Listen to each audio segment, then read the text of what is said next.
the stories. Phone recording documented their final minutes. The file that surfaced last winter was short and brutal, and local dispatch confirmed the voices matched a missing maintenance pair. Greta Lyle, 32, a small-town reporter, listened 3 times before writing anything because the last minute hid everything important. Greta lived in a valley where the hills felt close and the roads curled between pines that ate cell bars after mile 6. Her editor wanted a follow-up on the county's mothballed call boxes, and she planned a simple piece about budgets and weathered steel. The plan changed when a man left a padded envelope at the office desk, and the receptionist slid it toward Greta. Inside lay a cheap thumb drive and a handwritten note that said, "Play it now," which was not exactly subtle guidance. The audio began with tires crushing wet grit and a fan belt squeal, then a breathy laugh that carried a little nervous catch. A woman said, "Hit record anyway," and a man replied, "We will just send it to Burgess later," and gravel pinged the undercarriage.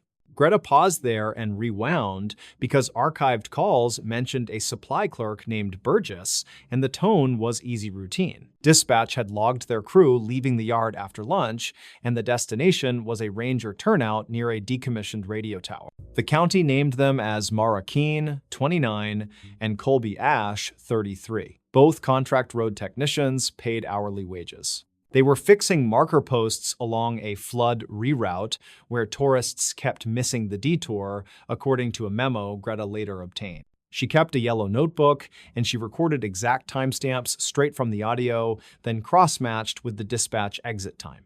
Static rose and fell like weak FM, which fit a corridor where the timber wall trapped signals, something locals complain about every spring.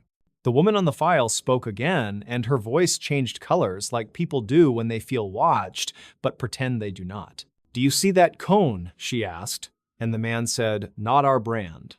Then the truck door chirped, then another small, impatient silence.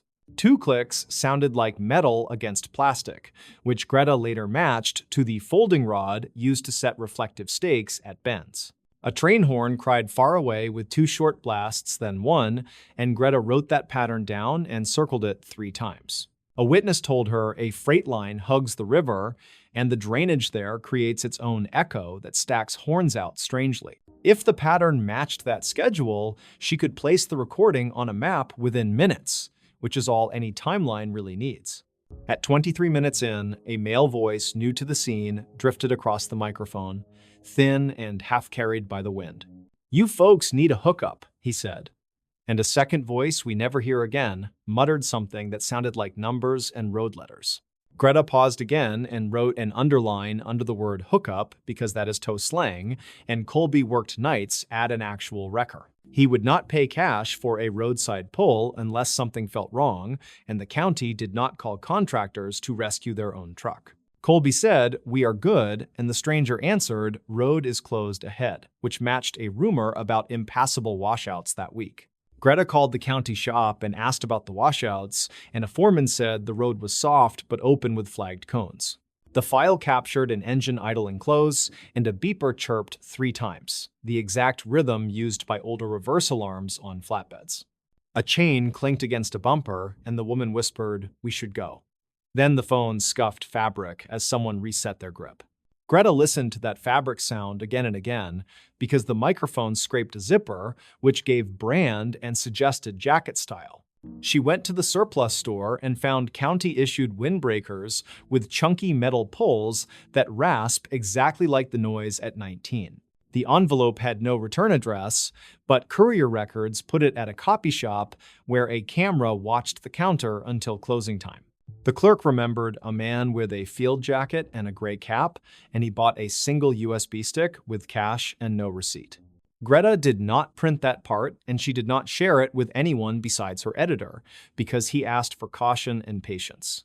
Instead, she drove the turnout on a weekday afternoon and brought a friend who knew rail schedules, then they listened at the shoulder. The freight line sang through the ravine, and the horn called twice, then once, and the echo folded back with the same aching cadence. She drew a circle over the map where that sound best fit, then paced off the shoulder and found a rut that bit deep and straight. Down the slope, hidden by alder, lay an abandoned callbox faceplate with new screws driven into old holes, clean and too shiny. The county had removed the boxes after a storm in 2019, and crews reported salvage thieves yanking wire for quick cash. Greta photographed the screws and the plate, then noted fresh shoe prints with a square heel that looked like a hardware store special. Her phone had no bars, so she returned to town and requested traffic camera pulls for the nearest intersection where coverage still worked. A state tech sent stills from a ridge camera that framed taillights heading toward the turnout after midday in a light, steady rain. One frame showed a retired tow truck with faded lettering, and the next showed the county pickup tucked behind it like a shy cousin. Greta played the audio again and caught a faint double click at 29, the sound of a handheld radio powering and squelching. That detail mattered because the county monitors one frequency while tow outfits use another, and she recognized the wrong hiss entirely. She interviewed a grocery clerk who stocked drinks near the bin of hand warmers, and he remembered selling 2 sleeves to a road tech. The receipt time sat within 10 minutes of the exit log, and his detail about the jacket patch matched the issued windbreakers perfectly. A bartender at the junction recalled a flatbed guy bragging about his old badge from a volunteer rescue club that folded years ago. He liked to flash it to get lanes cleared, and he kept a coil of chain in the cab, and he always smelled like 2 cycle gas. Greta ran the plate fragments from the ridge stills through a spreadsheet of county surplus auctions, and one number set rang familiar. A retired truck had been sold to a seasonal contractor 5 years back, and that contractor worked grading crews through 3 winters. She asked the yard boss for copies of work orders and found add-ons for road closures that never reached the public board for posting. 3 were billed to a line called Emergency Barricade Verification, which can pass quiet if everyone is cold and trying to go home. Greta returned to the file and let the final minute run without a pause, and the sound tightened like a knot being cinched hard. "Back it down," said the stranger, and another voice said, "Winch." Then the engine strained, then the woman whispered, "No, wait, please." Her phone captured boots on gravel and a hollow shutter like a box panel being struck by a fist, then a clatter of chains settling again. Colby said, "We are leaving," and the stranger replied, "Road is closed." Then something metallic squealed, and the microphone hit the seat.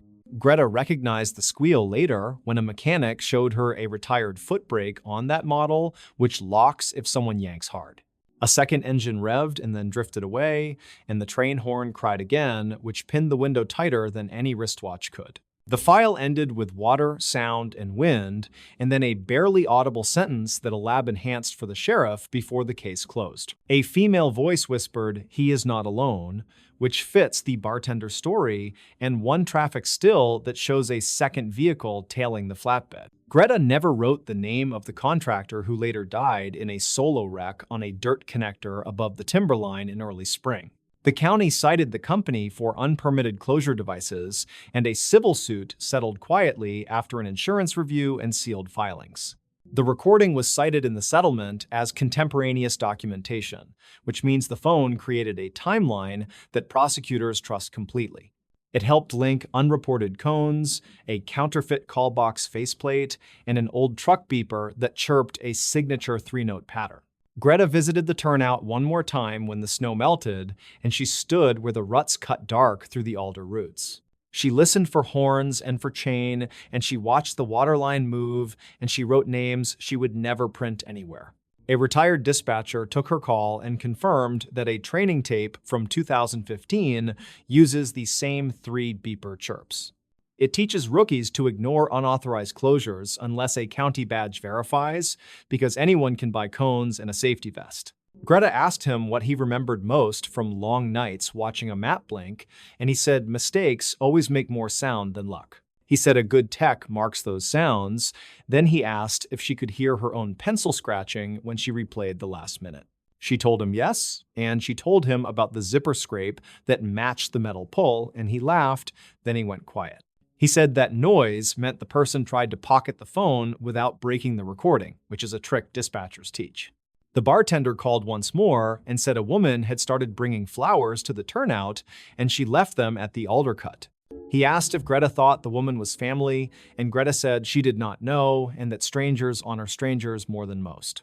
The editor killed 2 paragraphs about the towing club because it would invite noise, and he preferred the clean arc of small clues. Greta agreed, because the point was not a club or a badge or a wreck, but the way ordinary objects built a clear end. She listened one last time and heard something she had missed, which happens when minds want answers and forget to trust the quiet. The very first second carried a shy sigh like people make when they press record and pretend they are not scared of new evidence. Greta printed that detail and moved it near the top, and she explained that simple acts create proof that survives strangers and storms. She never used the word hero, and she never used wild language, and she left the title to her editor, who kept things plain. When the story ran, the county announced a permanent fund for roadside beacons that log closures to a public map without excuses. Visitors call it the green light board, and techs call it the quiet wall, and the valley calls it the keen rule. Greta keeps the thumb drive in a small drawer, and she checks the timestamps now and then, and they have not changed. She believes the last decision Mara and Colby made was to document, and that choice laid stepping stones across a very dark place. The valley will always have roads that curl into quiet, and someone will always think cones look official when no one is watching. She writes that the recording made their last minutes heavier than memory, which fades and bends, and lighter than rumor, which never ends. On clear nights, the ravine carries sound like a wire, and 2 short horn calls followed by 1 still tag the hour. Greta parks on the shoulder, keeps her phone in her pocket, and lets the quiet work without her voice explaining every piece. The story of the thumb drive is not about a monster in the trees or a curse pinned to bad weather. It is about a phone and a breath, and the way background noises can draw a map that people can follow later. She ends notes with a sentence she never printed, because printed promises feel heavier than memory deserves when strangers are gone. Someone pressed record, and someone stayed brave for long enough, and the evidence they made did not let the valley forget. Missing 411, vanished in broad daylight 20 feet from family. On a crisp October afternoon in the year 1997, beneath a sky of pale blue streaked with wisps of cloud like torn lace, the small town of Pine Hollow, nestled in the rugged folds of northern Idaho, seemed untouched by urgency or fear. The air carried the faint scent of pine resin and damp earth, remnants of an early morning frost that had melted under the sun's gentle gaze. Children played near the edge of the woods behind their homes, their laughter echoing across open fields where goldenrod swayed in the breeze. It was one of those rare autumn days when time felt suspended, when even the wind seemed to hold its breath. Before we begin, tell me, where are you listening from and what time is it there? At precisely 3:28 in the afternoon on the 14th day of October, 1997, Elias Thornwood, a quiet boy of 9 years old, with eyes the color of storm clouds and hair so dark it almost swallowed the light, vanished without a sound.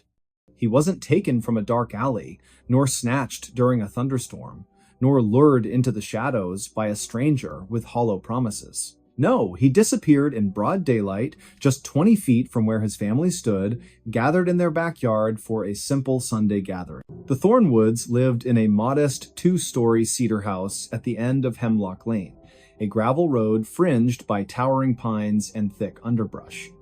Their property backed onto the dense expanse of the Bitterroot National Forest, where deer trails wound through ferns and fallen logs, and silence often pressed against the ears like cotton.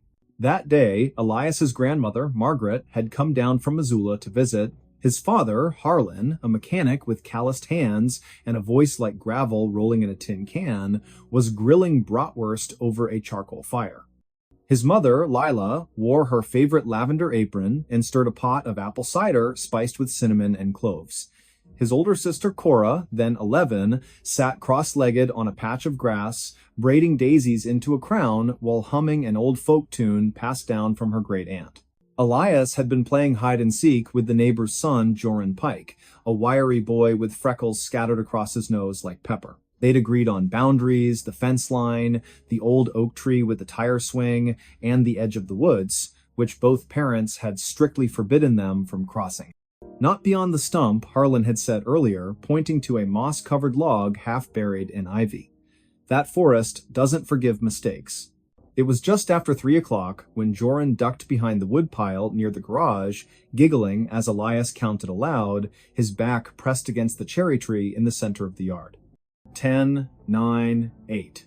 His voice rang clear and bright. Birds chirped in the hedges. A dog barked somewhere down the lane. The world felt safe, predictable. When Elias reached 0, he turned, scanned the yard, and called out, "Ready or not?" He found Joran quickly, bursting from behind the logs with a triumphant whoop. Then came the next round. This time, Elias hid. He darted toward the far side of the yard, near the rusted garden shed where tomato vines curled around broken trellises.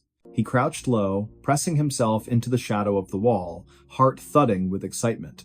The plan was simple. He would stay hidden until Joran gave up and called his name. But he never emerged. 3:28. That's when Cora first noticed. She looked up from her flower crown, squinting across the lawn. "Where's Elias?" She asked, her voice light at first, tinged only with mild curiosity. No one answered immediately. Harlan flipped a sausage with tongs.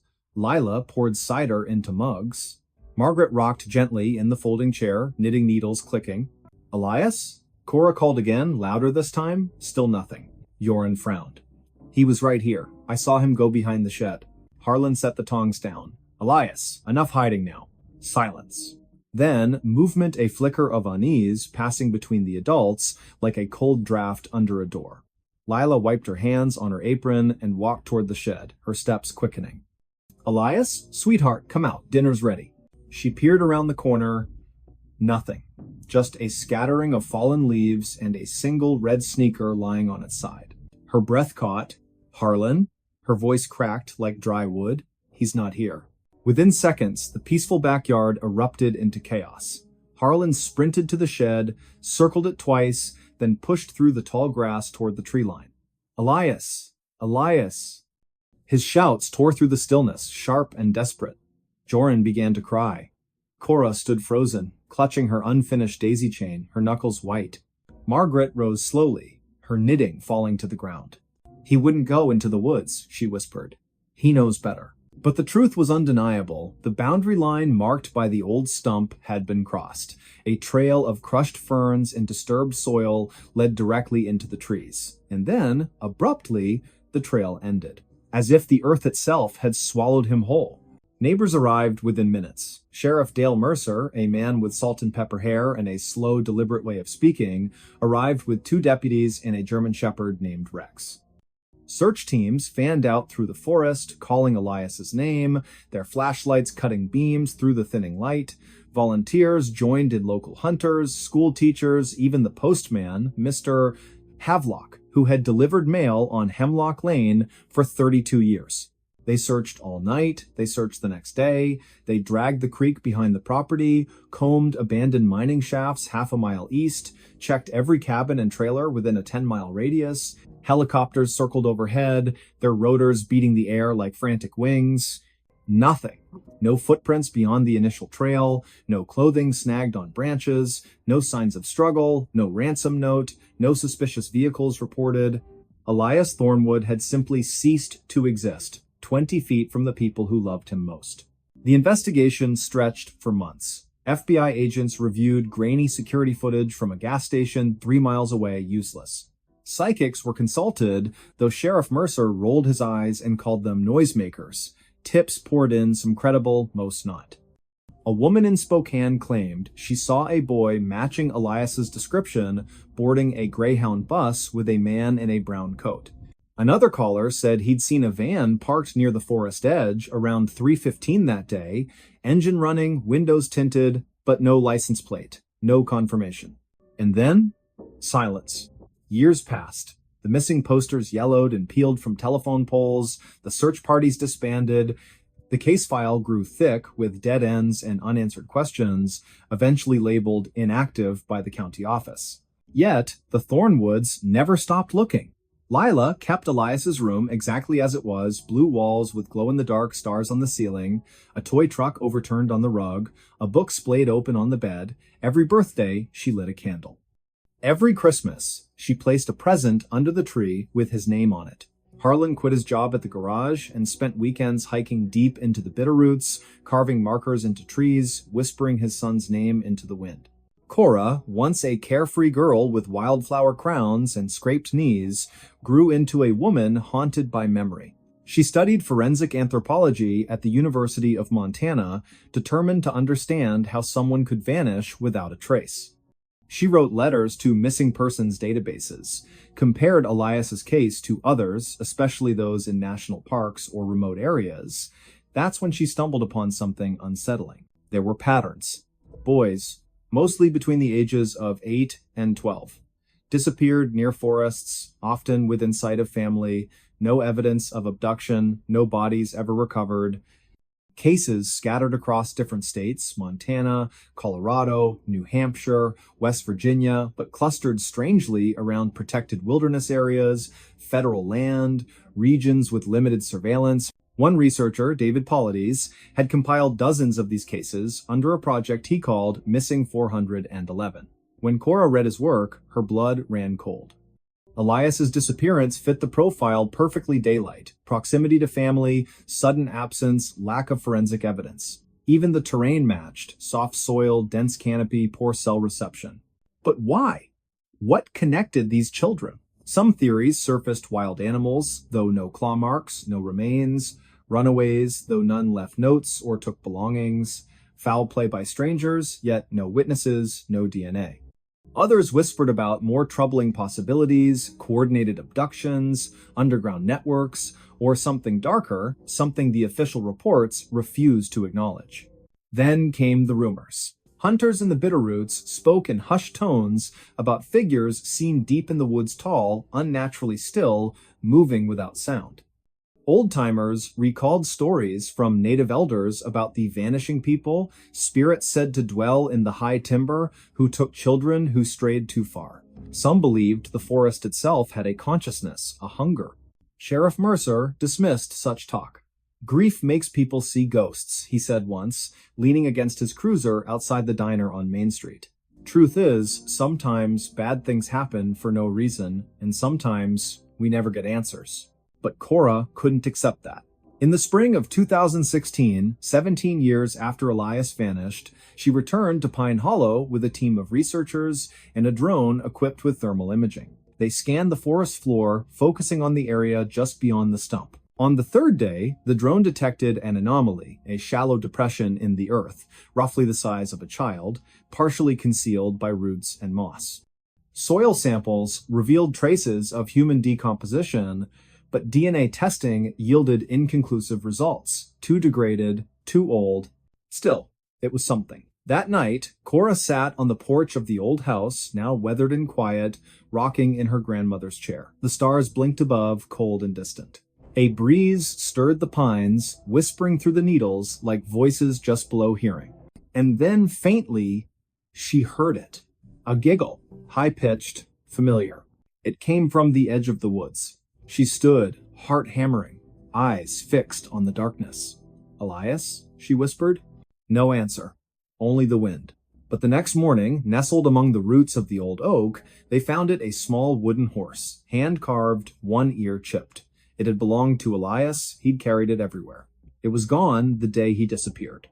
Now it was back. No fingerprints, no footprints, just the toy, resting on a bed of pine cones as if placed there with care. The local news picked up the story briefly. "Ghostly return," read one headline. "Mystery deepens in cold case," said another. But soon, attention faded. Life moved on. Except for Cora. She now lives in Pine Hollow year-round, working from a home office filled with maps, photographs, and binders labeled Project Echo, her personal archive dedicated to unresolved disappearances. She gives lectures at universities, appears on podcasts, urges families to speak up, to question, to remember. And every October 14th, at precisely 3:28 in the afternoon, she walks to the edge of the woods, stands at the moss-covered stump, and calls her brother's name. Sometimes, she says, the wind answers. Other times, the silence is unbearable. But she continues, because as long as one person remembers, Elias Thornwood is not truly gone. And perhaps, just perhaps, he is waiting. waiting for someone to finally listen, to finally look not just outward into the trees, but inward into the spaces between memory and myth where truth sometimes hides in plain sight. Like a child behind a garden shed, smiling, counting down until someone finds him, or until the forest takes another. Ohio's Vanishing Room legend turned out to be a crime scene.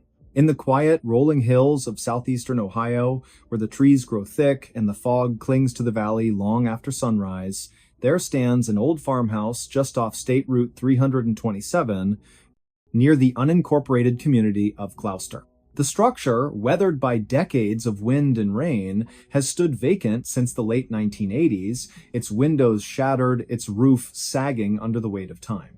Locals have long avoided it, not out of mere disrepair, but because of a story whispered in hushed tones at county fairs and over coffee at roadside diners.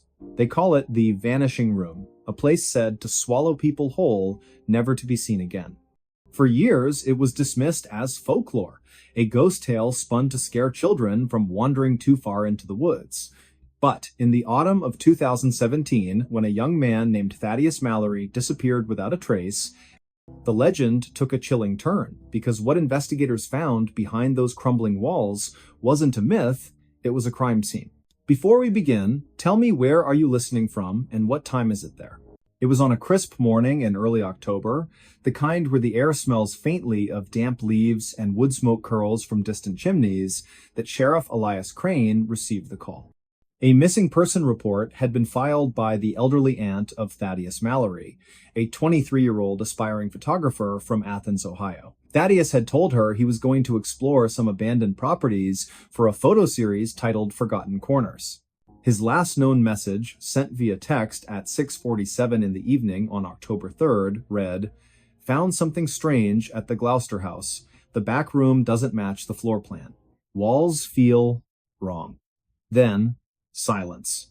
Sheriff Crane, a man with 31 years on the force and a face lined by both sun and sorrow, knew the Gloucester house by reputation only. He'd heard the stories of hikers who claimed they entered the house and exited miles away, of teenagers who swore they saw a door where none should be, opening into a space that defied logic. But he was a practical man, grounded in evidence, not superstition. Still, when no sign of Thaddeus turned up after 2 days, not at his apartment, not at his favorite diner, not even on surveillance footage from the gas station on Route 59, he ordered a search of the property. The team arrived just after dawn on October 6th, their breath visible in the pale light. The house loomed ahead, surrounded by knee-high weeds and rusted farm equipment half swallowed by the earth. Deputy Marlowe, a rookie with nerves tighter than a snare drum, led the way, flashlight trembling slightly in his grip. The front door groaned open with a sound like a dying animal, releasing a wave of cold, stale air that carried the scent of mildew and something sharper, something metallic. Inside, the house was eerily intact. Dust coated every surface, but there were no signs of forced entry, no broken furniture, no struggle. It was as if time had simply stopped. Photographs still hung crooked on the walls, a calendar from 1986 frozen on the month of July. Sheriff Crane moved through the kitchen, then the parlor, calling out Thaddeus's name, his voice echoing through the hollow rooms. Nothing answered. Then they reached the hallway. It was here that things began to feel off. The corridor seemed longer than it should have been, stretching farther than the exterior walls allowed. The floorboards creaked unevenly, and the wallpaper, once floral, now peeling in long strips, pulsed faintly in the draft, as though breathing. Deputy Marlowe paused, turning to the sheriff. "Sir, did we pass that door before?" he asked, pointing to a narrow paneled entrance on the left. Crane frowned. He didn't remember it. They opened it. Beyond lay a small room no more than 10 feet by 12, but everything about it felt unnatural. The ceiling sloped downward at an impossible angle, though the house outside had a flat roof.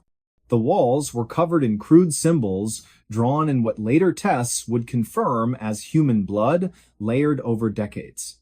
And in the center of the floor, a circle had been etched into the wood, filled with ash and bone fragments. Most disturbing of all, the room had no window, yet a faint greenish light seemed to emanate from the corners, flickering like old television static. Sheriff Crane's radio crackled.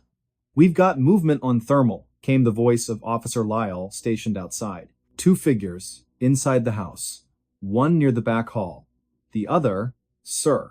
The second heat signature is coming from inside the west wall." Crane turned slowly, flashlight beam cutting through the dust. There was no west wall in this room, it faced north. His pulse quickened. He stepped toward the northern wall, pressing his palm against the plaster. It gave slightly, like soft clay. He pushed harder, and his hand sank through. He yanked it back with a gasp. The hole sealed itself instantly, leaving no mark. "This isn't possible," Marlowe whispered, backing away. "This isn't real." But it was real. And worse, it was occupied. Later analysis would reveal traces of DMT and other hallucinogenic compounds in the air, suggesting someone had been burning psychoactive substances to induce altered states. But forensic teams also uncovered human remains buried beneath the floorboards, 3 sets of bones, carbon dated to the 1970s, 80s, and early 2000s. Dental records confirmed one belonged to a woman named Elspeth Vorn, reported missing in 1979 after telling friends she was investigating a doorway to another place in rural Ohio. And then there was Thaddeus. On October 9th, during a second sweep of the property, K-9 Unit Officer Renata Cho discovered a trapdoor hidden beneath a collapsed section of the basement. Behind it, a narrow tunnel descended into darkness. The walls were lined with photographs, dozens of them taken inside the vanishing room. Faces stared out from the images, mouths open in silent screams, eyes wide with terror. Among them was Thaddeus, captured mid-stride, unaware, seconds before vanishing from the known world. At the end of the tunnel, they found him. Not alive. Not exactly. His body was seated upright, propped against the stone wall, dressed in the same clothes he'd worn the night he disappeared. His skin was pale, almost translucent, stretched tight over his bones. His eyes were open, pupils dilated, fixed on a point beyond the ceiling. In his lap lay a leather-bound journal filled with frantic handwriting, sketches of shifting corridors, spiraling staircases leading nowhere, and repeated phrases, "It watches, it learns. It remembers names." The final entry, dated October 4th, just 1 day after his last text read, "I think I'm still here. I think I never left, but something else is wearing my face now.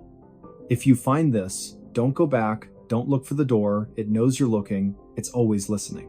The case was officially closed in March of 2018. Authorities cited homicide, though no suspect was ever identified. The house was condemned and scheduled for demolition, but crews refused to touch it. Dynamite placed at the foundation failed to detonate. Bulldozers stalled mid-approach, engines dead despite full tanks. Eventually, the state erected a chain-link fence around the property, topped with barbed wire, and posted warning signs, "No trespassing, hazardous structure." Yet, even now, nearly 7 years later, locals report seeing lights in the windows on foggy nights. Hunters claim to hear whispers drifting through the trees, voices calling names of people who've never been to Gloucester. And sometimes, on the edge of sleep, residents swear they feel a pressure behind their eyes, a sensation of being pulled not forward, but sideways, into a space that shouldn't exist. The vanishing room, it seems, is not done, and perhaps it never will be. Because legends don't die in places like Ohio. They wait, they breathe, they grow hungry. And they remember. Thaddeus Mallory was not the first. He certainly won't be the last. So the next time you drive down a lonely road, past a house that looks just a little too still, a little too quiet, ask yourself, does the layout make sense? Do the doors line up? And when you pass by, do you feel, just for a second, as though the air has thickened and something on the other side of the wall has noticed you? Be careful. Some rooms don't let go. Some doors only open one way. And some houses, like the one near Gloucester, standing sentinel in the mist, don't just hold secrets, they feed on them. The investigation remained open for months, though leads dried up faster than puddles in summer heat. Psychologists analyzed Thaddeus's journal, concluding he likely suffered a psychotic break induced by toxins or isolation. Skeptics pointed to mold, carbon monoxide, or underground gas leaks as explanations for the hallucinations, but none could explain the photos. None could explain how his body appeared untouched by decay, preserved in a state that defied medical understanding. and no scientist could replicate the phenomenon of the shifting walls, the impossible geometry, the way the room seemed to exist outside normal dimensions. Dr. Corvin Hexton, a parapsychologist from Case Western Reserve University, visited the site in May of 2018. He brought with him electromagnetic field detectors, infrared cameras, and a team of graduate students. They spent 3 days collecting data. On the evening of the third day, Hexton entered the vanishing room alone, determined to meditate and record any anomalies. He never came out. Search parties combed the area for weeks. His equipment was found scattered near the basement entrance, cameras smashed, notebooks burned, audio recorders filled with static, and, at one point, a whisper in Hexton's voice, "It showed me the others." They're still walking. They don't know they're dead. After that, the state declared the property off-limits indefinitely. The fence was reinforced, motion sensors installed, helicopter flyovers increased. But still, the stories persist. In 2022, a drone operated by a storm chaser caught footage of the house during a thunderstorm. In one frame, clear, undeniable, the back door opens. A figure steps out. Tall, thin, wearing a coat that flaps in a wind no one else feels. The face is blurred, distorted, as if reality itself refuses to focus on it, and in its hand, it holds a camera. Thaddeus's camera. The video went viral, then vanished from the internet within hours, pulled by unknown authorities. The storm chaser claimed he received a visit from men in dark suits who said nothing, only handed him a sealed envelope and left. Inside was a single photograph, his own face, taken from inside his bedroom sometime during the night. No one believes him, but those who've studied the vanishing room know the truth. It doesn't just take people, it replaces them, and the ones who come back aren't really back at all. They're echoes with instructions. Now consider this. When you walk through your home, do you count the doors? Do you notice if the hallway feels longer today than it did yesterday? Have you ever stood in a room and thought just for a moment that the walls leaned in slightly as if listening? Because somewhere, deep in the heart of Ohio, a room waits. A room with no right to exist. A room that remembers every footstep, every breath, every name spoken within its walls. And if you listen closely, on the very edge of silence, you might hear it. Not a creak, not the wind, but a whisper calling yours. The preacher's doomsday calendar was wrong except for one date. In the quiet town of Harlan, nestled deep within the Appalachian foothills of eastern Kentucky, a man named Thaddeus Vale once stood atop a rusted grain silo on the edge of an abandoned farm, his arms outstretched beneath a bruised twilight sky. It was the autumn of 1998, and the air carried the scent of damp earth and burning leaves, crisp with the promise of change, or so he claimed. Clad in a long charcoal-colored coat that fluttered like crow's wings in the wind, Thaddeus held aloft a leather-bound journal, its pages filled with intricate diagrams, celestial alignments, and what he called the true calendar of divine reckoning. He wasn't a pastor in any official denomination, nor did he preach from a pulpit, but people came all the same, drawn by whispers, by fear, by a hunger for certainty in uncertain times. He spoke not in sermons, but in riddles wrapped in prophecy, warning that the world would end in stages, each date marked by fire, flood, or silence. The first, he said, would come on the third day of April, 2001, a great falling from the sky, a judgment upon the proud towers of men. Then, on the 9th day of July, 2003, rivers would run black and the stars would blink out for 7 hours. By the winter solstice of 2005, he declared, every mirror in the world would crack at exactly 3:17 in the morning, Eastern Standard Time. His followers, numbering nearly 400 at their peak, sold homes, quit jobs, and gathered in communal shelters built from scrap wood and salvaged metal, waiting. But none of it happened. April passed without incident. July brought only heat and thunderstorms. On that winter morning in 2005, people woke to find their mirrors intact, their coffee still warm, the world stubbornly ordinary. Disillusionment spread like frost across a window pane. Families left, supplies dwindled, the shelters fell into disrepair, overtaken by kudzu and foxes.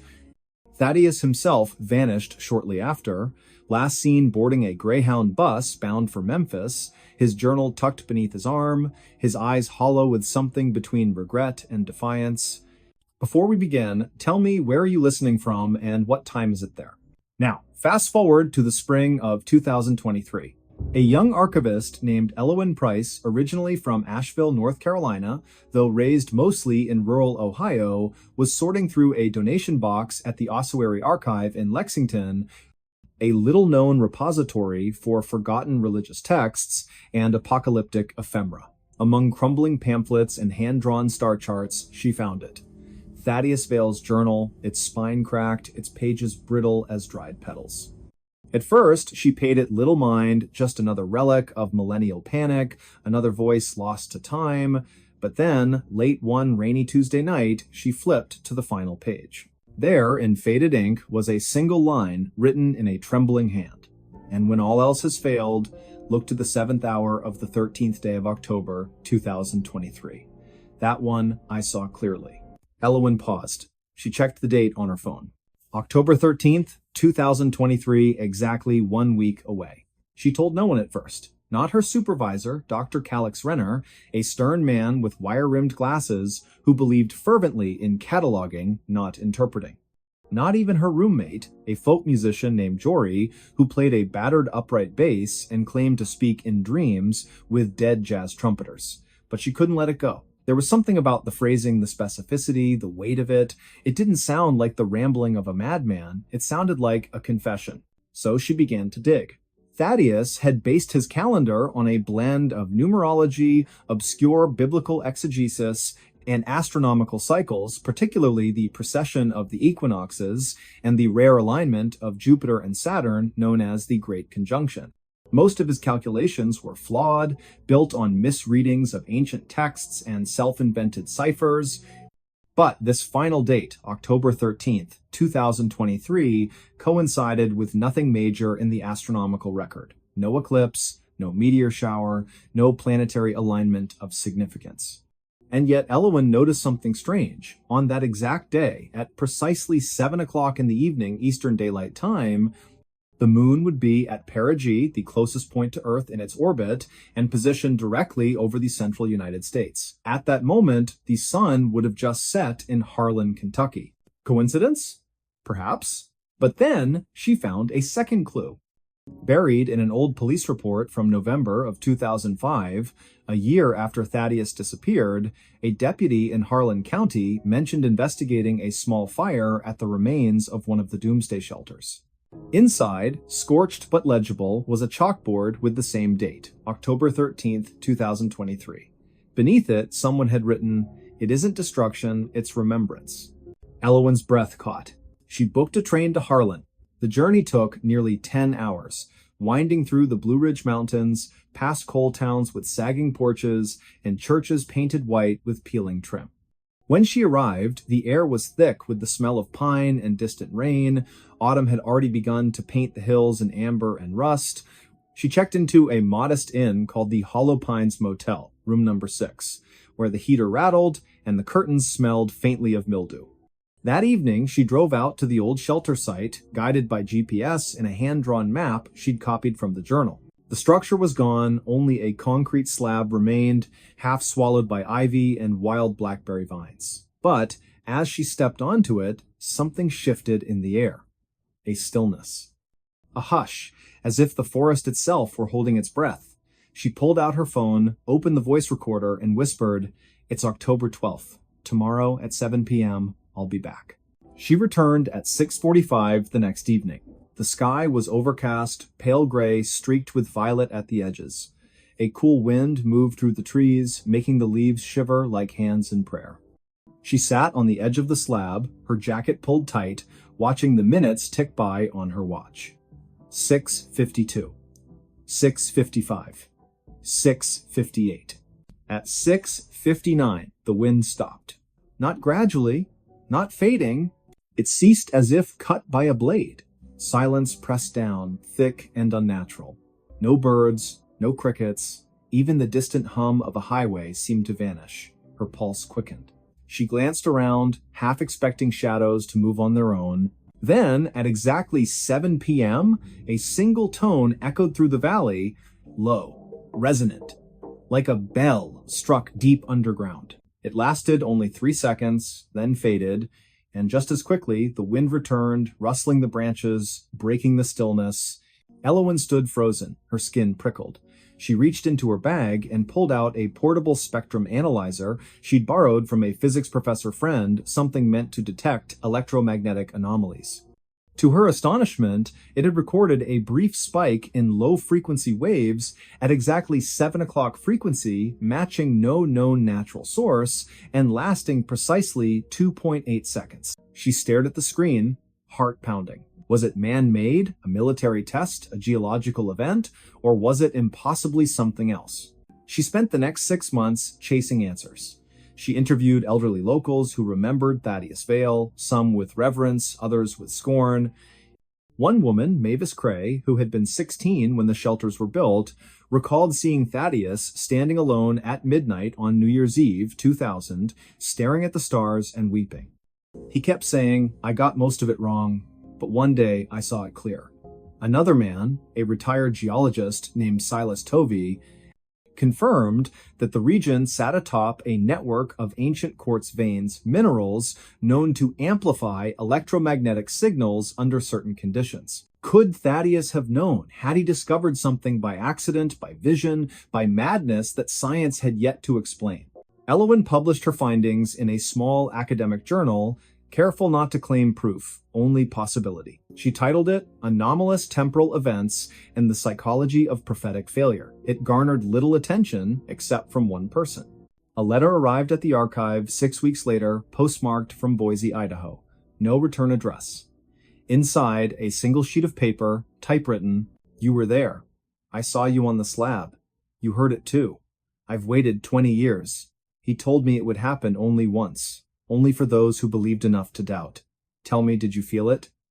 Not sound, not vibration, but memory. As if the world remembered something it had forgotten. No signature. Just that. Elowen never replied. But sometimes, late at night, when the house is quiet and the streetlights flicker outside her window in Columbus, where she now lives, she opens the journal again. She runs her fingers over that final line.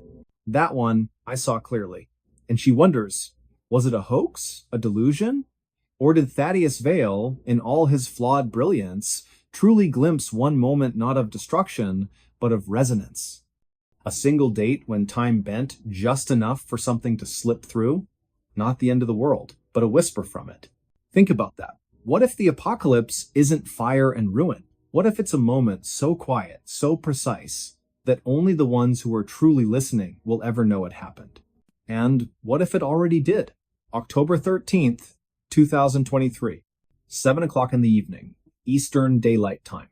In a field in Kentucky, beneath a motionless sky, a tone rang out, brief, unexplained, undeniable. And somewhere, perhaps, Thaddeus Vale smiled. Because even prophets get things wrong. But sometimes, just once, they're right. And when they are, the world doesn't end. It simply pauses and listens. 1972 prophecy predicted the end. What happened next is worse. It was the winter of 1972 when a quiet tremor passed through the small town of Black Hollow, nestled deep in the Appalachian foothills of eastern Kentucky. Snow had begun to fall early that December, blanketing the crooked rooftops and winding dirt roads in a hush so thick it seemed to muffle even thought itself. The air carried the scent of pine and wood smoke, and the few residents who braved the cold moved with slow, deliberate steps, boots crunching over frost-laced gravel, breath curling into ghostly wisps beneath flickering porch lights. At the edge of town, near where the old railroad tracks disappeared into the misty woods, stood a crumbling stone chapel, long abandoned, save for the occasional drifter or curious teenager daring each other to go inside after dark.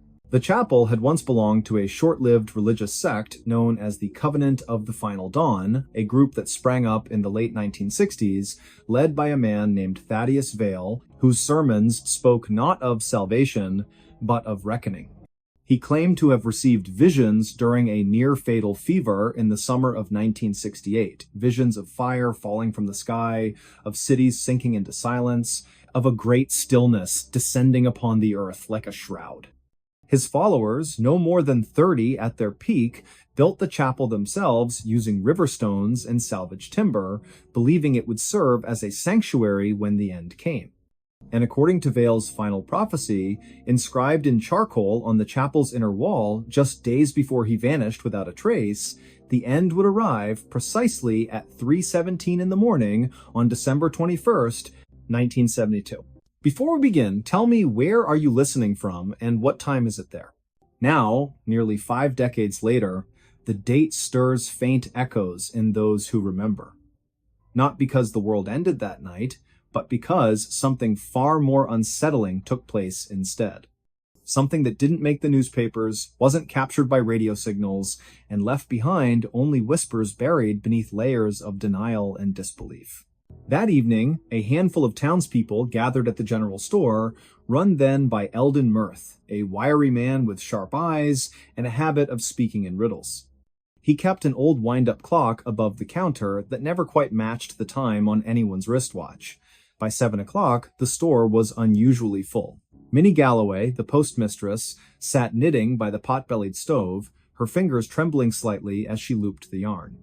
Young Corwin Bellwether, barely 16, leaned against the glass case of penny candy, staring out at the snowfall with a look of eerie calm.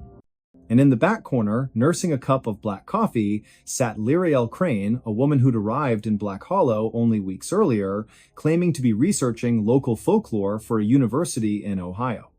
She wore a long wool coat, the color of dried blood, and her voice, when she spoke, was low and measured, like water moving under ice. They weren't there by accident. Each had heard the rumors. Some said Vale had returned. Others whispered that the ground beneath the chapel had begun to hum at night, vibrating like a plucked wire. A few children reported seeing figures standing among the trees' tall, thin shapes, with no faces, just smooth skin where features should be. And then there was the dream. Dozens of people across the county claimed to have had the same one within days of each other. A vast, silent field under a bruised purple sky, where rows of empty chairs stretched endlessly toward a horizon that pulsed like a heartbeat. In the dream, someone or something was waiting for them, but no one could remember who. At 9:42 p.m., the power went out.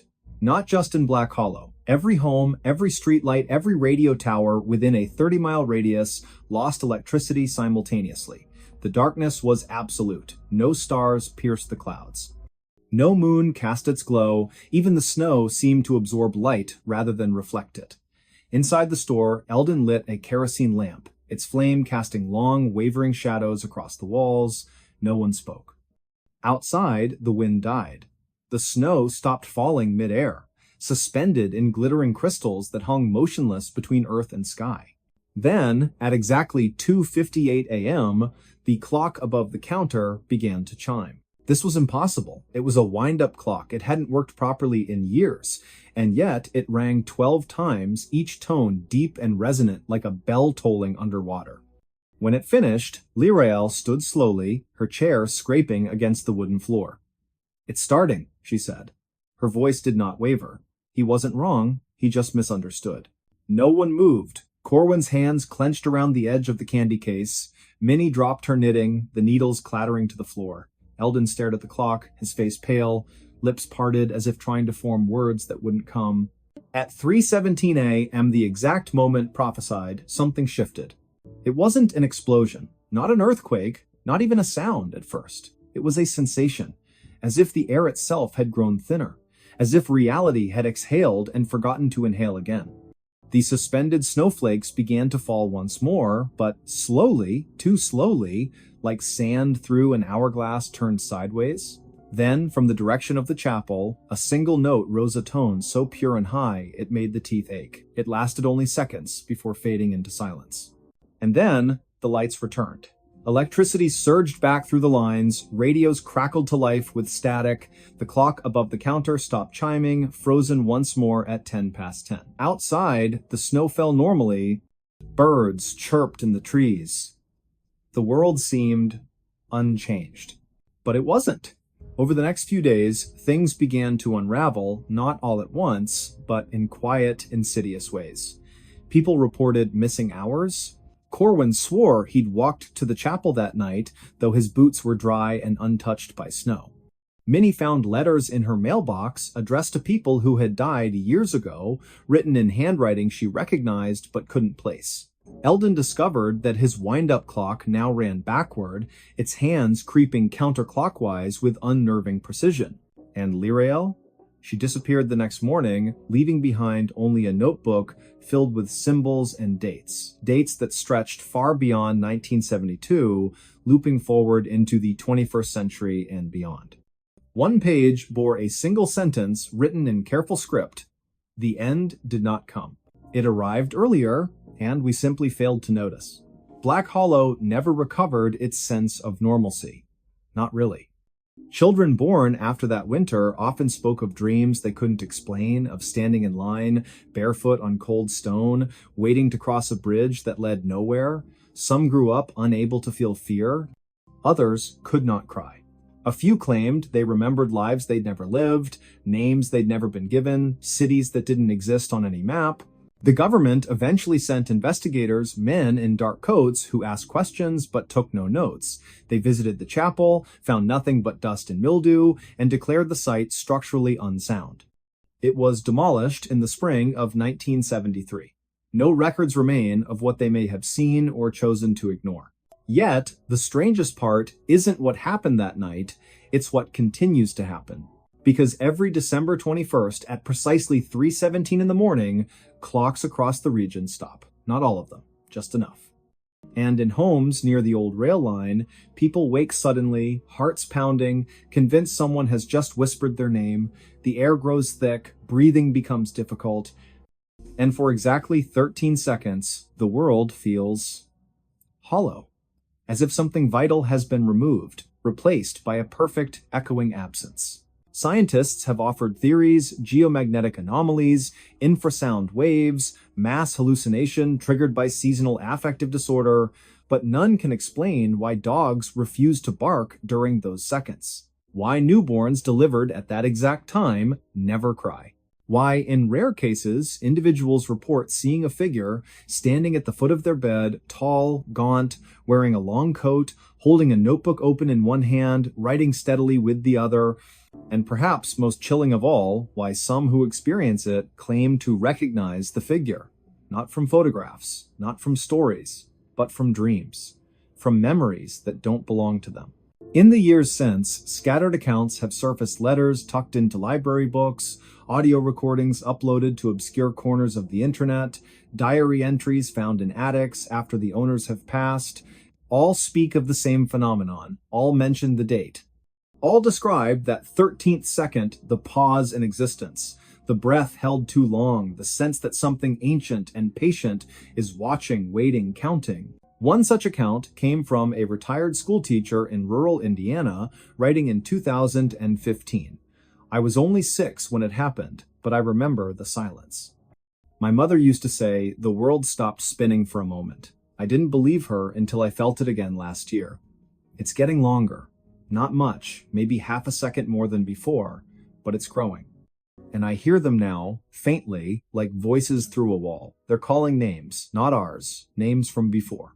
Another, a geologist working in New Mexico, recorded a series of seismic readings taken on December 21st, 2019.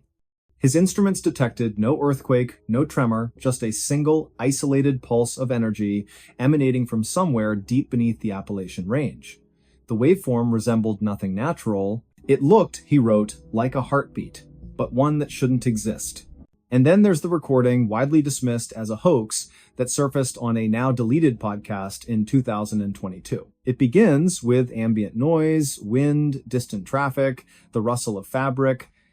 Then, at exactly 3:17 a.m., everything cuts out. For 13 seconds, there is only silence.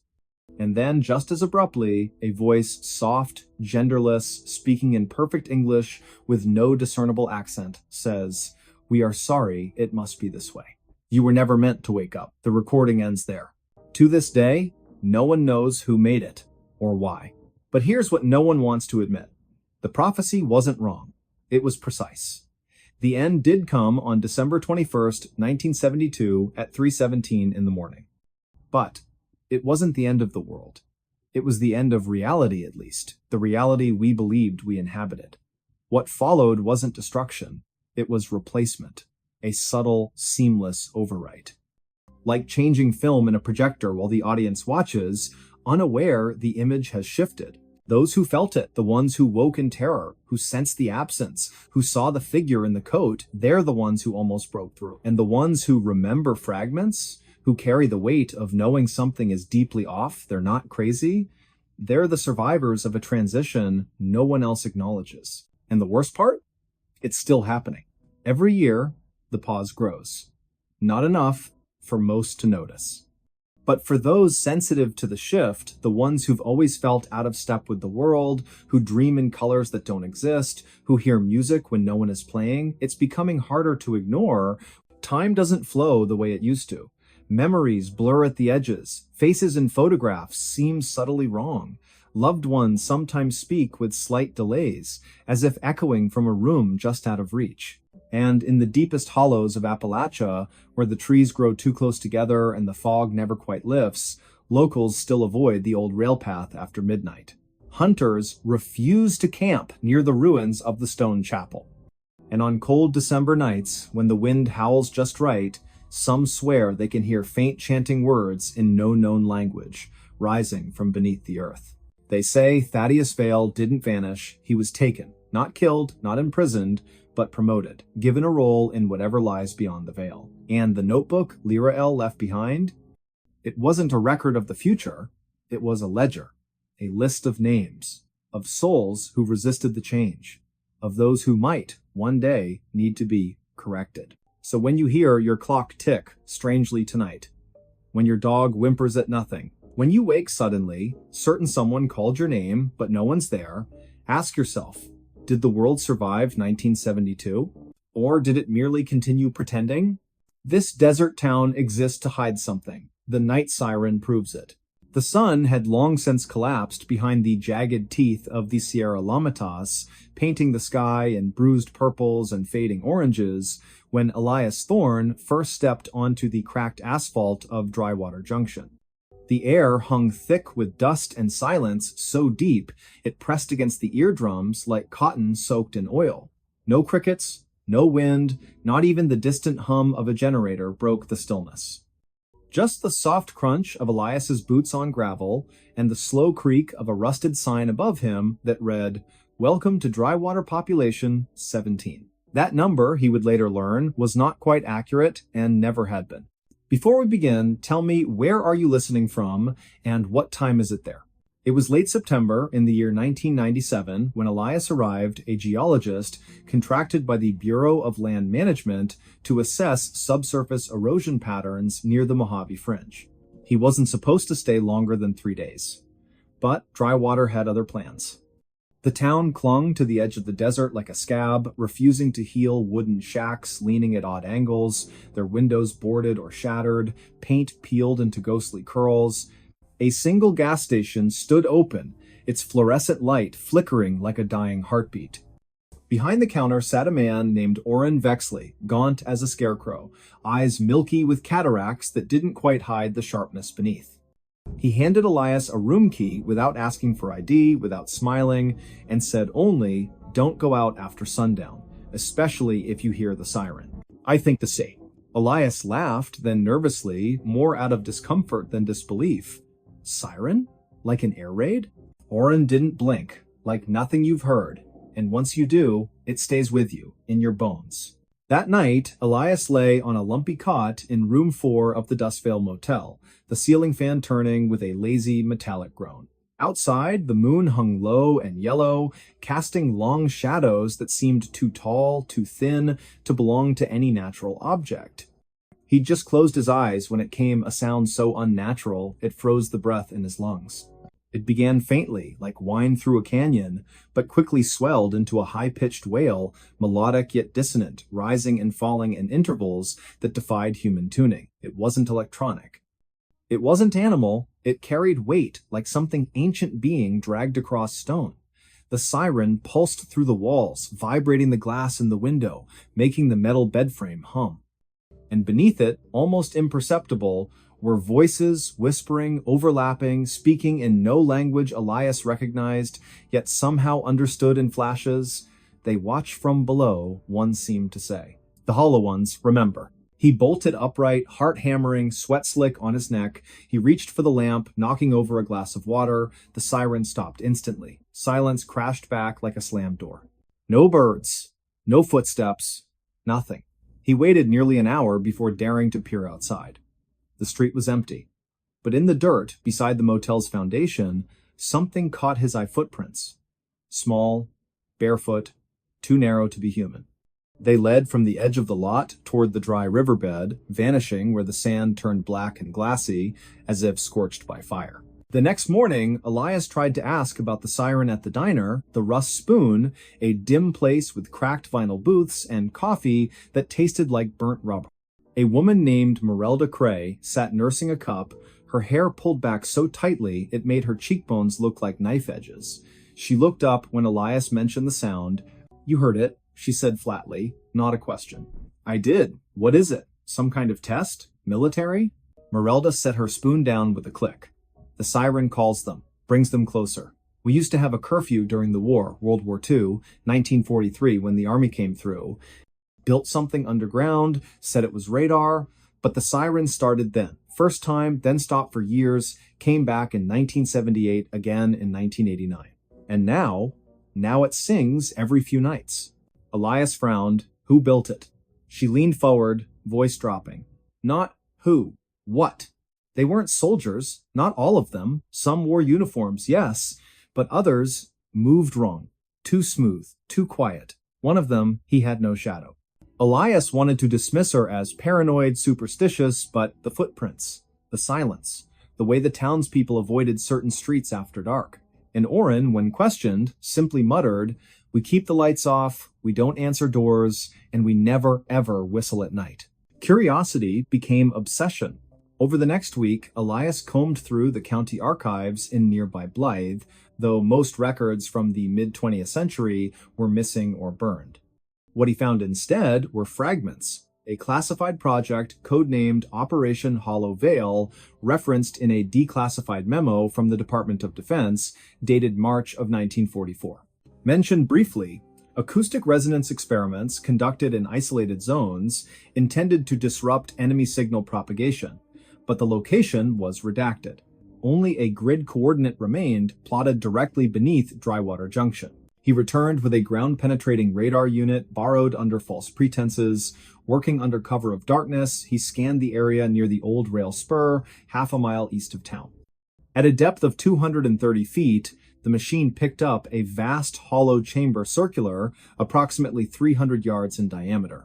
And inside, intermittent pulses of energy, rhythmic, like a heartbeat. Then, on the seventh night, the siren returned, louder than before. This time, Elias was ready. He recorded it on a reel-to-reel tape recorder, the kind used for field seismology. As the sound poured from the speakers in his motel room, slowed to half speed, the whispers emerged clearer. Not words, more like impressions, layered beneath the tone. "We sleep beneath the salt," one seemed to convey. "The door must not open. The watcher is blind, but listens." And then, just before the tape ended, a child's voice, soft, trembling, said, "Daddy, why won't the stars come back?" Elias sat frozen, because that voice, he knew it. His own daughter, Lyra, had spoken those exact words the night before she died in a car accident 2 years prior, words never recorded, never shared with anyone. How could a desert town in California know that? He confronted Oren the next day, waving the tape. "What is this place? What are you hiding?" Oren stared at the device, then slowly reached under the counter. He placed a small object on the glass, a rusted metal disc, etched with symbols that looked neither human nor machine-made. Angular. Flowing. Alive. "This was found in the shaft," Oren said. 1951. By a miner named Heston Pike. He went mad within a week. Spent his last days scratching equations on his cell walls. Said the siren wasn't a warning, it was a lullaby, meant to keep something asleep. Elias's hands trembled. Asleep? Oren nodded. Underground, beneath the old test site. The government thought they were building a bunker, but they weren't digging down, they were uncovering something that was already there. Long before us. Long before anything. And the siren? Elias whispered. It sings to it, calms it. When the power fails, or when someone like you pokes too hard, the song fades, and it stirs. That night, the electricity cut out across Drywater. No explanation, no surge, just darkness. Elias stood at his window, watching. Every house was dark, except one. A small cottage at the edge of town, its porch light blinking in a pattern. 3 short, 3 long, 3 short. Morse code? SOS. But no one went to help. Instead, doors locked, windows shuttered, and from somewhere far below, a deep subsonic rumble began, felt more than heard, like the earth itself grinding its teeth. Then, faint at first, the siren rose again, this time not from the town, but from beneath it. And this time, it wasn't singing to keep something asleep. It was screaming because it had woken up. Elias grabbed his gear and ran for his truck. But as he turned the key, the engine wouldn't catch. Again. Again. Nothing. He looked up and froze. Standing in the middle of the road, silhouetted by the pale moon, was a figure. Tall. Thin. Limbs too long, moving with a jerking grace, like a puppet tested by invisible strings. Its head tilted slowly, unnaturally, until it faced him. No face. Just smooth skin, stretched tight. And from its chest, where a heart should be the siren's melody, pulsed outward, vibrating the air, distorting the light. Elias stumbled back, falling against the truck. He fumbled for the tape recorder, pressed play. His daughter's voice echoed into the night. "Daddy, why won't the stars come back?" The figure paused. Then, in a voice that was not a voice, more like dozens of whispers threaded through metal, it replied, "Because we ate them." Elias didn't scream. He couldn't. His throat sealed shut, his lungs locked. The thing stepped forward, each movement accompanied by a soft chime, like glass bells underwater. But then, faint at first, a new sound joined the chorus. From the gas station, Oren had climbed onto the roof. In his hands, a battered horn, an old railroad signal, rusted and dented. He blew into it with all his strength. A deep, mournful note rolled across the desert.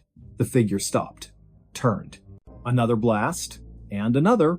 From other houses, lights flickered on, not electric oil lamps, candles. People emerged, carrying instruments, tin whistles, hand drums, a warped violin.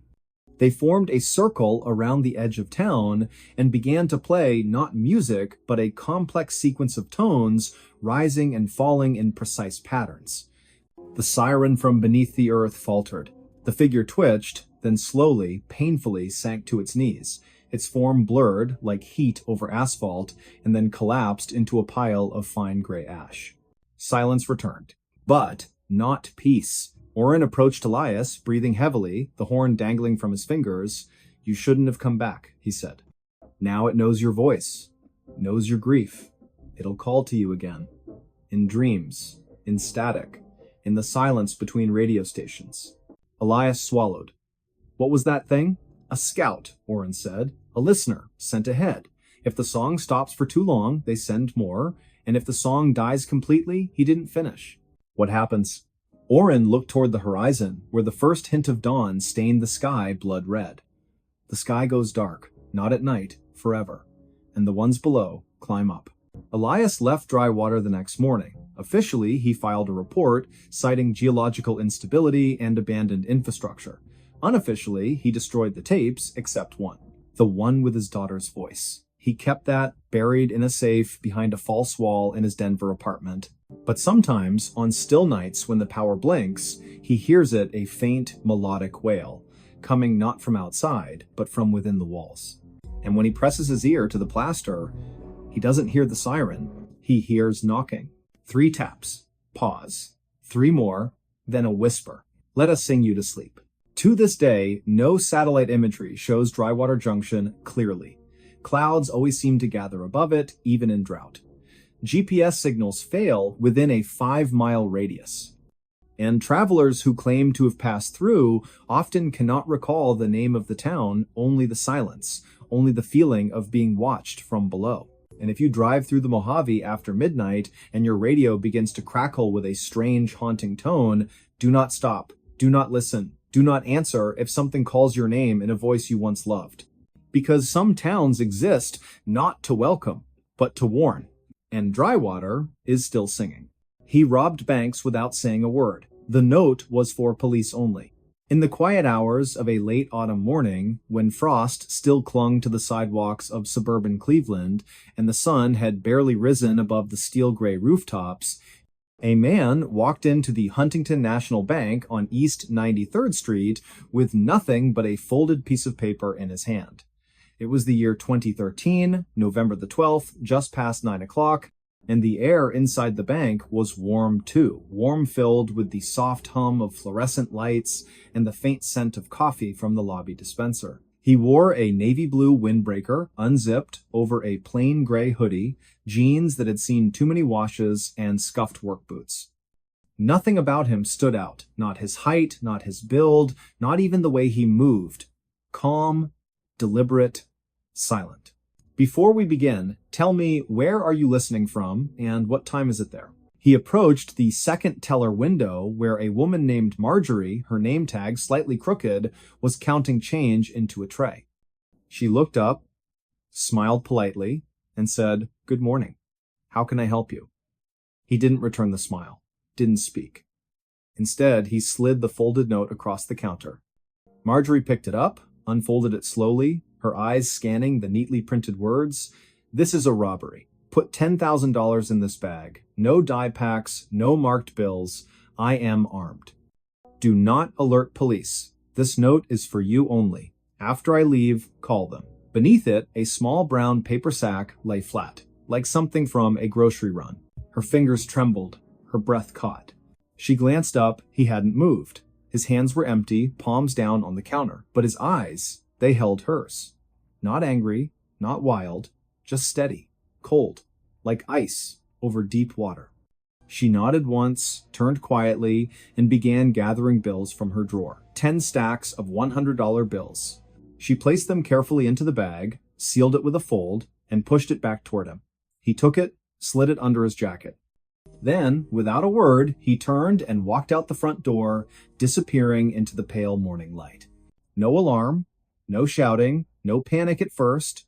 It wasn't until 2 minutes later, when Marjorie finally pressed the silent button beneath her desk, that the chaos began. Police arrived within 4 minutes, officers Reyes and Holloway from the 5th District rolling up in a marked cruiser, lights flashing but sirens off. By then, the man was gone, vanished. Surveillance footage showed him exiting the bank, adjusting his hood, turning left onto Euclid Avenue, walking at a normal pace, no running, no urgency, before cutting through an alley behind a shuttered laundromat. The camera lost him there. But the note? The note remained, and it would become the thread that unraveled one of the most peculiar bank robbery sprees in modern American history. His name was Thaddeus Vale. Born in 1987 in Youngstown, Ohio, a rusted city where factories once roared but now stood silent, skeletons of steel and brick overtaken by weeds and time, Thaddeus was the son of a mechanic and a school cafeteria worker, raised in a modest bungalow on Glenwood Drive, where the paint peeled in summer and the furnace rattled all winter. He was bright top of his class at Rayen High, fluent in algebra and physics, could take apart a carburetor and rebuild it blindfolded, but life had a way of bending people in ways they couldn't predict. After high school, he enrolled at Kent State University on a partial scholarship, studying mechanical engineering. But halfway through his sophomore year, his mother fell ill, pancreatic cancer, aggressive and swift. The medical bills piled up, insurance didn't cover everything.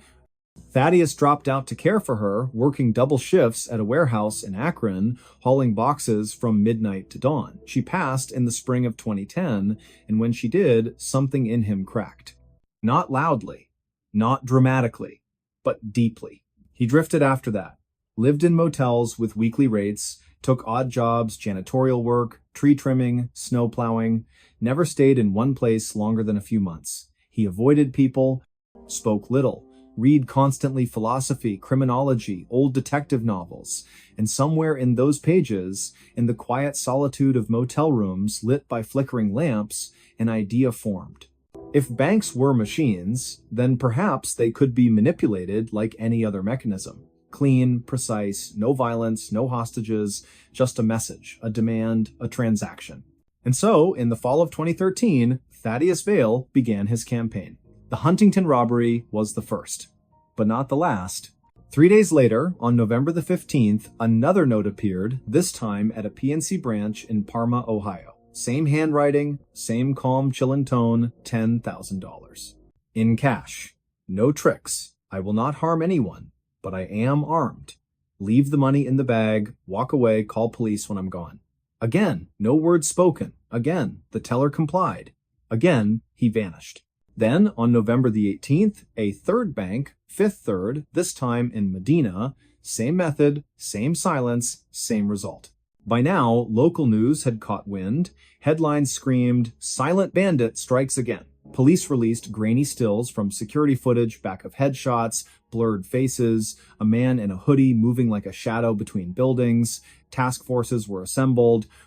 Detectives pored over maps, timelines, witness statements, but Thaddeus was careful, meticulous. He never used the same route twice, always entered during shift changes, when attention wavered, always chose branches with minimal security presence, and always left the note as his only voice. What made him different wasn't just the silence, it was the precision, the lack of greed. 10,000 each time, never more, never less, no demands for 20s or 50s, always hundreds. Easy to carry, easy to hide, and never once did he threaten a teller beyond the written warning. Never raised his voice, never reached for a weapon, yet every note carried the same phrase, "I am armed." Was he? Police couldn't say for sure. No gun was ever seen, no bulge in his jacket captured on camera, but the words alone were enough. Fear doesn't need a barrel to be real. As the spree continued, 4 banks in 5 weeks, the FBI got involved. Special Agent Lorna Keene, a veteran of the Cleveland field office, took point. Sharp-eyed, mid-40s, with a reputation for solving cold cases through patience and pattern recognition, she studied every detail. The notes, the timing, the geography. She noticed something others missed. All the banks were within a 30-mile radius of Cleveland. All were mid-sized branches, not the biggest, not the smallest. All had similar layouts, 2 teller windows near the entrance, security cameras angled slightly downward, no armed guards on duty, and all were robbed between 9:15 and 10 o'clock in the morning, just after opening, before the lunch rush. More telling? Each location was near a public transit line. Bus routes, rail stations, places where a person could disappear into the flow of daily commuters. Agent Keene also studied the handwriting. Not rushed, not scribbled. Carefully printed block letters, evenly spaced, almost typewritten in their consistency, no smudges, no corrections. Whoever wrote these notes had practiced, repeatedly. And then there was the language. "I will not harm anyone." That phrase appeared in 3 of the 5 notes.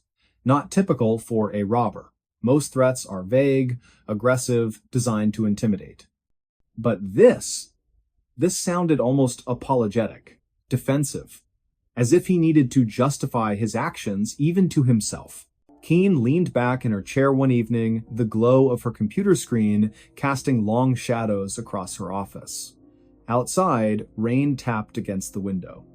She stared at the timeline, pinned to the wall, 5 red dots marking the banks, connected by thin black lines showing possible escape routes. "He's not a criminal," she murmured. "He's a machine." Her partner, Agent Darnell, looked up from his coffee. "What?" "This isn't random. It's procedural. Every move calculated, every word chosen. He's not trying to get rich. He's trying to prove something." "Prove what?" Keene didn't answer. Not yet. Meanwhile, Thaddeus had moved on. By December the 3rd, he struck again, this time in Elyria, a quiet city west of Cleveland. Another bank, another note, another 10,000. But this time, something changed. The teller, a young man named Calvin, hesitated. He read the note, looked up, saw Thaddeus standing there, motionless. Something in his eyes, maybe the exhaustion, maybe the sorrow, made Calvin pause. Instead of reaching for the money, he wrote a note of his own on a scrap of paper. "Are you okay?" He slid it across the counter. Thaddeus blinked. For the first time in weeks, his expression shifted. Just slightly. A flicker. Confusion. Surprise. He looked at the words, then back at Calvin.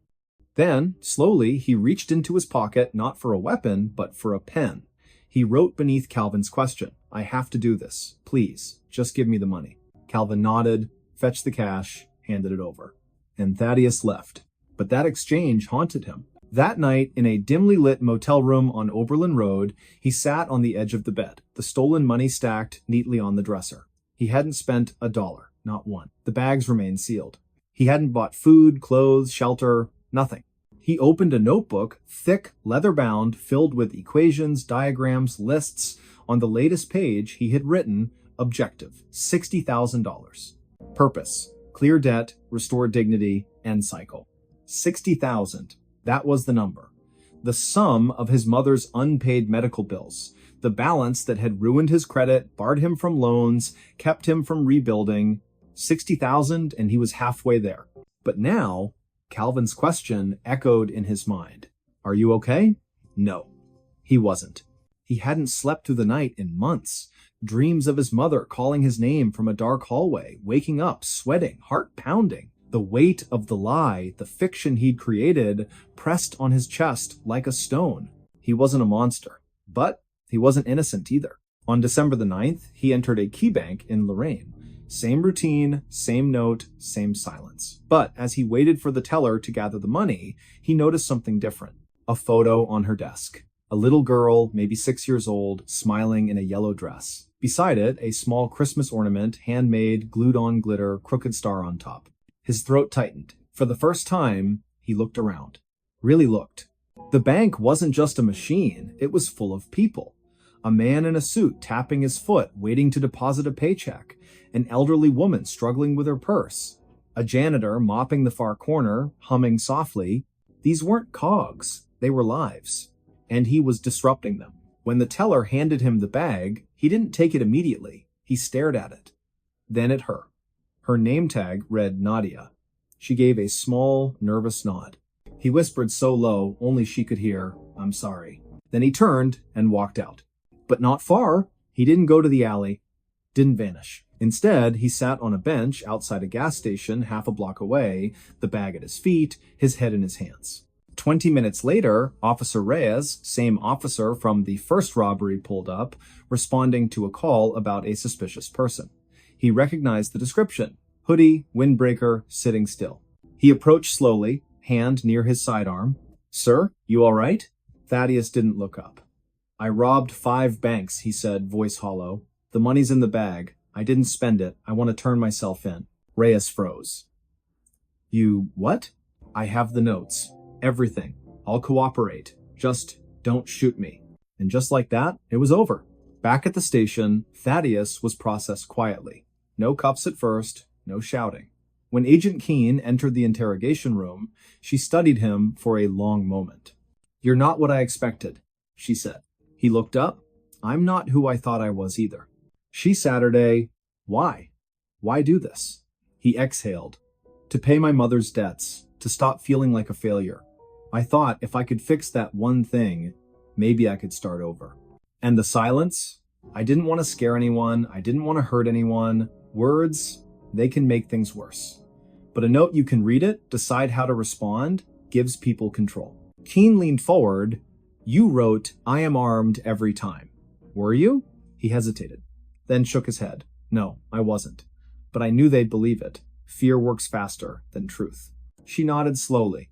"You're smarter than most people who do this. That's why you lasted so long. But not smart enough to know it wouldn't fix anything." "No," she agreed. "Money rarely does." The case made national headlines. The silent bandit surrenders. Note-writing robber claims he just wanted to be free. Some called him a criminal, others a tragic figure. A man broken by a system that offered no second chances. At trial, in March of 2014, Thaddeus pleaded guilty to 5 counts of bank robbery. The judge, a stern woman with silver hair and tired eyes, listened to his statement. "I made a choice," he said. voice steady but quiet. A wrong one. I thought I was correcting a mistake, but I only made another. I accept responsibility. And I apologize to the tellers, to the banks, to everyone I frightened. I'm not asking for mercy, just understanding. The courtroom was silent. The judge sentenced him to 6 years in federal prison, time credited for time served, minimum security, eligible for parole in 3. As he was led away, Agent Keene watched from the back row. Later, she visited him at the Federal Correctional Institution in Elkton. "How are you?" she asked. "Better," he said. "I read, I write, I help teach math to other inmates. I'm thinking." "About what?" "Starting over. Legally. Honestly, maybe becoming a counselor. For people who feel trapped." She smiled faintly. "You'd be good at that." He looked out the window. Snow was falling gently over the yard. "I finally understand," he said. "The note wasn't for the police. It was for me. A way to pretend I wasn't really doing this. To keep my conscience quiet. And now? Now I speak. Even when it hurts." Years passed. Thaddeus was released in the summer of 2017. Found work at a community center in Toledo, tutoring teens in math and science. Slowly rebuilt his life. Paid off the rest of his mother's debts, not with stolen money, but with honest wages. He never robbed another bank. He never needed to.